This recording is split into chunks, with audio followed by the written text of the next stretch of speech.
Hello students, welcome to my channel Easy Studies by Preeti. Today we are going to start the second part of Indian economy on the eve of independence. As in my previous lectures, I discussed about the agricultural sector and the industrial sector on the eve of independence. We saw that there was a very little growth in the economy and there was agricultural backwardness. That means the per capita income was very low, the production and productivity, they both were very low, and there was a very less growth in the national income. And as far as the industrial sector was concerned, there was discriminatory tariff policy and disappearance of princely states. And these industrialists, they also had competition with the machine-made products. And in the later on in 19th century, we saw that there was a slow start of modern industries as cotton textiles and jute mills. And in early 20th century, we saw that iron and steel company Tisco, in 1907, it came into existence. Now, the remaining part we will be doing in today's lecture, that is the foreign trade, demographic profile, occupational structure and infrastructure will be covered up in this second part. So let's start with our class. So the first topic that we have taken is foreign trade. What happened during the British rule? The British traders, they were given government protection and help, while the Indian traders, they had to wear various restrictions. India's main export items were primary products like raw silk, cotton, wood, sugar, indigo, jute, etc. As we saw that in the agricultural sector, these farmers, they were forced to cultivate these raw materials which were needed for the industries in Great Britain. So these raw materials, they were exported from India to Great Britain so that the industries in Great Britain, they can get the raw materials, and when these goods, they were produced in these industries, they used to come in the Indian markets. And one remarkable thing was there, that the export and import, they both were free. No taxes were imposed on them. So whatever the materials that came from Great Britain, it was of cheaper rate. Okay, so it very soon the whole Indian market was filled with British made goods. Now, what was the direction of foreign trade? So during its British rule, the Britain maintained almost a monopoly control over India's foreign trade. That means the whole of the India's foreign trade, it was controlled by Britain. There was monopoly. उनका एकाधिकार था पूरे हमारे foreign trade पे. And more than 50% of India's foreign trade was restricted to British, and the rest it was shared to other countries like China, Ceylon and Persia. And the opening of Suez Canal in 1865, it was used as a highway between India and Britain. It reduced the cost of transportation and made access to Indian market easier. So it further intensified the effect of British discriminatory policy. Now we will have a look at the Suez Canal. This is the Suez Canal. This is Suez Canal. This red point you are seeing, it's Suez Canal. Earlier the trade route was this one, this trade route. So you can see it was a long one, but after the Suez Canal, earlier the trade route was this one, which was rather very long, and after this when the Suez Canal was built in 1869, the route became less than half. So it was very easy to export to Great Britain from Indian ports. Okay, it was easy. So this route, it made easy the export and import between India and Great Britain. This was the Suez Canal. Okay, so and then there was large export surplus, though means कि export was surplus, बहुत ज़्यादा export किया जा रहा था, but it implied non-availability of several commodities in the domestic markets to the common consumers. It created the problem of scarcity of certain essential commodity in the country. Means all these raw materials, they were exported to Great Britain, and there was scarcity of these things in the Indian market, as you can see. Okay, then obviously if everything will be exported to Great Britain, there will be scarcity in the market, and people will Indian people, they weren't getting those things. Then export surplus did not bring gold silver in the country, rather the surplus was used to make payments for the expenses of the Indian office set up in Britain.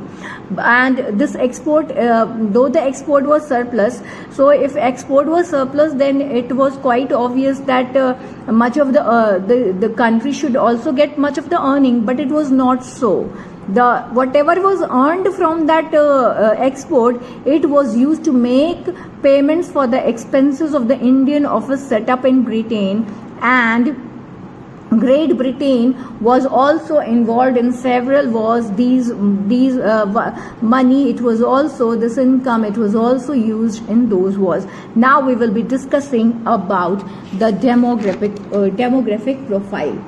So what was the special feature of the demographic profile? Before discussing anything about the demographic profile, we will discuss about the demographic transition year, that is 1921. India was in the first stage of demographic transition till 1921. So what was this demographic transition? This word means that before 1921, population in India, it was never consistent, and the size of the population, it kept on fluctuating. That is, sometime in one census there was increase in the population, in the other census there was decrease in the population. यानी कि कोई स्थिरता नहीं थी population growth में, ना कि कभी ऐसा हुआ हो कि बहुत एक rapid growth नहीं देखा गया. लेकिन but after this 1921, after 1921, population of India, it recorded a consistent rise. So India entered the second stage of demographic transition, and there was a consistent rise in the population of the country. Before that, we saw that it was fluctuating. In some senses it was rising, in some senses it was decreasing. But after 1921, there was a consistent rise in the population of the country. And so that is why this 1921, it is regarded as the year of great divide in the history of demographic transition in India. And then what were the main features of this demographic profile? The high birth rate and death rate. Birth rate, which was nearly 48 per 1000 before 1921, it fell to 14 per 100, or it fell to 40 per 1000 during 1941-50, and death rate, it was as high as 42 per 1000 till 1921, which declined to 27 per 1000 during 1941-50. And the literacy rate, it was also very low, and only 16% of the literacy rate was recorded, and the female literacy rate was even very, it was very less, it was only 7%. Okay, so this is the demographic profile. Then we will be discussing about the occupational structure. Before discussing anything about the occupational structure, there are some points which are to be discussed in this demographic profile. So first of all, the average life expectancy was very low at that time, and it was 32 years in comparison to the present 68 years. We discussed about the literacy rate. Then the health facilities, they were also very poor, and there was widespread water and airborne diseases, and the living of standard of the people, it was also very low. and 80 to 90% of income was spent on the basic necessities, that is the food, cloth and shelter. यानी कि जो उनके income का 90% था वो उनकी basic amenities में ही खर्च हो जाता था. So though were they left, was anything left with them for luxury? Obviously nothing. तो जब हमारा ज़्यादा से ज़्यादा इनकम हमारी बेसिक नेसेसिटीज़ को ही फुलफिल करने के लिए हो जाता है, then we are having a very low standard of living. And some parts of India, they were also severely affected by severe famines and million died. And in the example of 1943 Bengal famine. Then I discussed about the transition period, that was 1921. Then we will be discussing about the occupational structure. In the occupational structure, in the primary sector, 70 to 75% people were involved.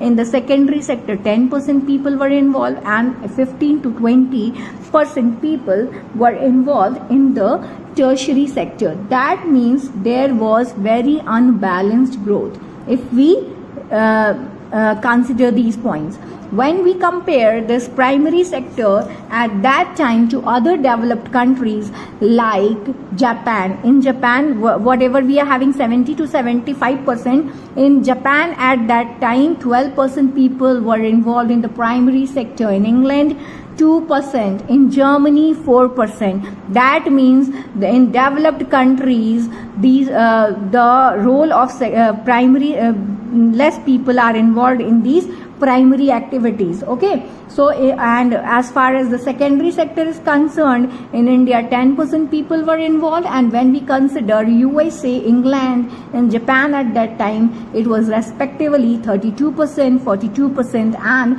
39%. This is the unbalanced growth at that time. Then when we discussed about the colonial period, agriculture at around, in agriculture mainly 70 to 75% people were involved. In the manufacturing sector 10%, and in the service sector near about 15 to 20% were involved. And there was a remarkable regional variation also at that time. So what was this regional variation? Regional variation, it means that means ki in the Madras presidency, which includes present day Tamil Nadu, Andhra Pradesh, Kerala and Karnataka and Bombay and Bengal, it showed increased industrial and service sector. And in the other parts as Orissa, Rajasthan and